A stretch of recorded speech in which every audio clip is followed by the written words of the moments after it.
Hey guys, welcome back to my channel. This is probably 12th time that I filmed this video. Even now, it's very difficult for me to formulate what I want to say. As you can see by the title of this video, we are going to be talking about my experience with OCD or obsessive compulsive disorder. If this can help anyone or gives you a better perspective of what other people are dealing with, I definitely would like to get my message across. I'm scared of crying in this video. It really is difficult for me to film because I'm not an open person at all. I've been wanting to post this video for such a long time.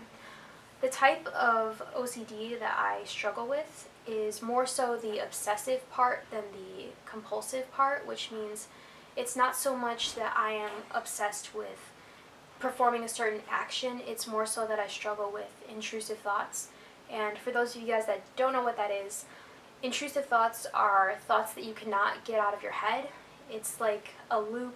You can't stop thinking about it. It's very difficult to explain this concept to someone who hasn't experienced them. I've been taking medication for anxiety for 2 years now, and I've been diagnosed and taking medication for OCD for over a year. I feel like I have a pretty good handle on what it's like and how to overcome it, or at least overcome it as best I can. I struggle a lot with catastrophic thinking, and the definition of it is ruminating about irrational worst-case outcomes. It can increase anxiety and prevent people from taking action in a situation where action is required. That kind of sums it up to a T. Depending on the time of year or whatever time of day, I will have an irrational fear. I can't get it out of my head. It prevents me from doing so many different things. I guess I want to get started with how I knew that I had OCD, what it was like, and how I was able to get help for it. Long story short, I've always had anxiety problems as a kid. I started seeing a therapist in the 4th grade for anxiety, so I always knew I was just a very stressed out kid. Things didn't really get bad until about my junior year of high school.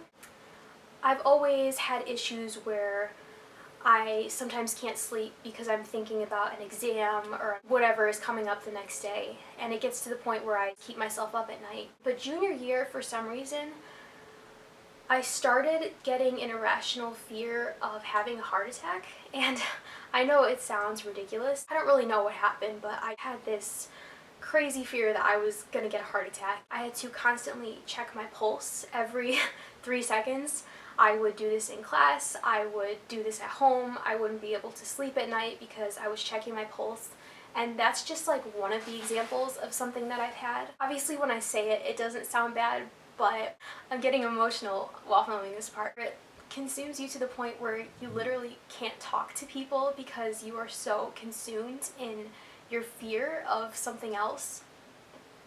I couldn't even concentrate when I was talking to other people. I was so focused on checking my pulse and making sure that I was okay. I had to miss some days of school. I had to come to school late. I literally could not function throughout the day. Around that time was also where I had this super irrational fear that there was going to be a giant nuclear bomb that was going to blow us all up. And this was around the time of the nuclear bomb talk with North Korea, I think. It kind of made sense because it sort of tied in with what was going on in the real world, but I had no idea that I had OCD. I just thought that I was an irrational thinker. I thought that everyone thought these things occasionally, and I was overreacting. Yeah, so that started happening my junior year. It was mostly the checking the pulse thing and then the nuclear bomb thing, I guess. I kept this mostly to myself. I think I managed it pretty well. No one really was able to tell, thank God, because I'm very good at keeping that stuff in. I was able to keep up my studies and stuff, even though I missed a couple days of school. The main people that noticed were my family. I would come to my room and cry all the time. I felt like I couldn't connect with the real world. I was so consumed with all these irrational thoughts. It got to the point where I wanted to be by myself because I felt like there was nothing I could do. Also, I knew that these fears were irrational, so I didn't want to tell anyone about them. Eventually, it got so bad, I decided I had to tell my parents. And I started off with saying, I know these thoughts are crazy, I know this is never going to happen, but this has been consuming me for the past couple months now. At first, they were very confused. I was able to manage those thoughts pretty well for at least a couple months. It was very difficult doing everyday tasks. I was able to still maintain my relationships pretty well. I don't think a lot of people noticed. And then the summer came. For some reason, summer is the worst time for my OCD. That is when I have the most free time to think. I'm not consumed with, school or anything of that sort. I just have more time to think of these irrational things. These two fears especially became even more prominent in my life. I was thinking about either a heart attack or a nuclear bomb every 3 seconds, and it's like as soon as my brain would let it drift away, it would just snap back in my brain instantly. I can't even explain what it's like, but it is so frustrating when you're trying to relax and you cannot stop thinking about something. I remember the turning point for me was I was at band camp, which this was at the end of July, summer before my senior year. I actually had to go home. I came home, I started sobbing to my parents. I told them I can't go to band camp. I can't stop checking my pulse. I can't listen to what the band director's saying. I can't listen to what anyone's saying. I just felt so defeated in that moment because that was probably the worst it had ever gotten. I was so stressed out and thinking about these irrational things. At that point, I decided to go get help. I ended up seeing a psychiatrist, and at this point, we still thought that I had anxiety. She put me on Topamax for about a year actually, which is a really long time if you think about it. All this did was it helped calm me down, I guess.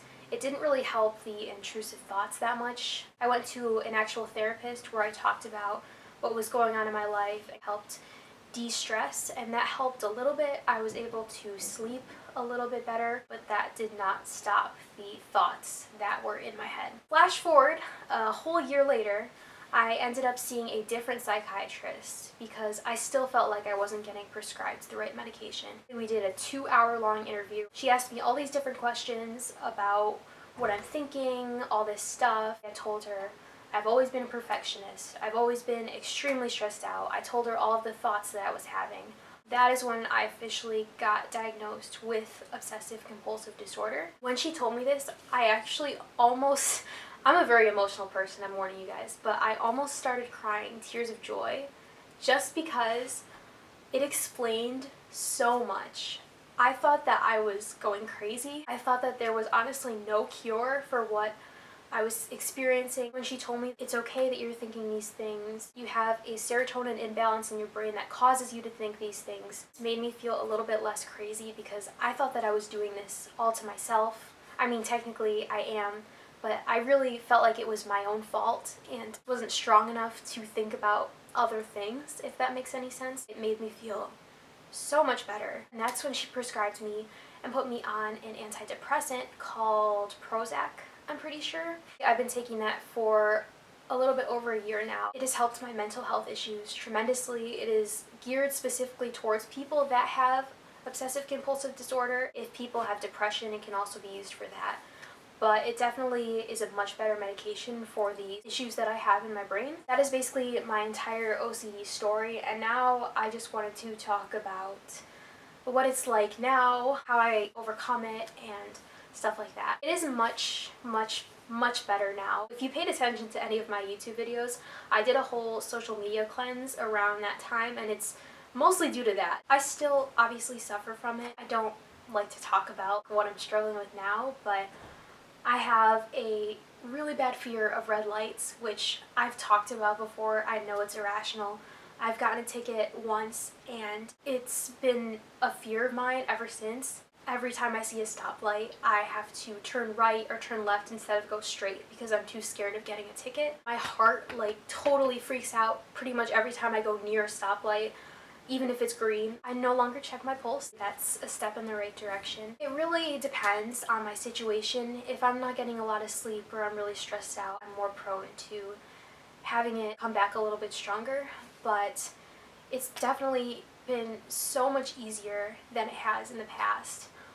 I've really started to stop living my life in fear of everything. I know I told you guys about a couple of my fears, but the list goes on. I'm terrified of shooters, I'm terrified of movie theaters, I'm scared of music festivals, all this different stuff. I'm trying to get better at living my life without worrying so much about things that I can't control. I don't want to live my whole life in fear of everything. I feel like now that I'm not letting my fear control what I do as much, I can experience things a lot more and actually enjoy them. If you struggle with anything of this sort, I would really recommend trying to go out into the world and do whatever it is that you want to do.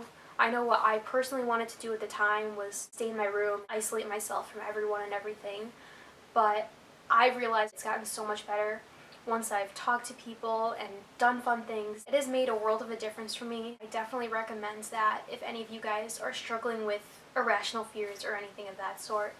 Like I said, the medication has also helped tremendously. I do think finding the right medicine for you is extremely important. I was on the wrong medicine for over a year and I could tell it did not help me really that much. You will know when the medication is doing the right thing. And I know there's that whole placebo effect. You think it's helping and it's really not. I get that for some things, but I really did notice a difference in between the two medications and how it affected me. I think it's important to really get in touch with a good psychiatrist who really knows what they're talking about, who you can feel comfortable telling everything to, and they're able to diagnose you properly. Whew. This video is all over the place. I am so sorry about that. It is still a struggle that I have all the time. It's still very difficult, but I feel like I'm in a much better place than where I was about a year and a half ago. I could talk about OCD for such a long time. There's so many more things that I want to say on this topic, and I know for a fact that I didn't cover everything that I wanted to, but I really wanted this video to be very candid. I didn't want to plan out what I was going to say. I just wanted to say what I wanted to say and yeah, keep it real with you guys. That completes this video. I hope it wasn't sad. The whole purpose of this was actually to inspire those of you that aren't feeling the best, especially in terms of your mental health. And it's supposed to be a positive story. Like I said, I'm in a much, much, much better place than I ever was before any of this stuff happened. And it's taught me to be a much stronger person mentally and physically too. Thank you guys so much for watching this video. Be sure to give it a like if you liked it. If you didn't like it, please don't give it a thumbs down. And I will see you guys on my next video. Bye. Mwah.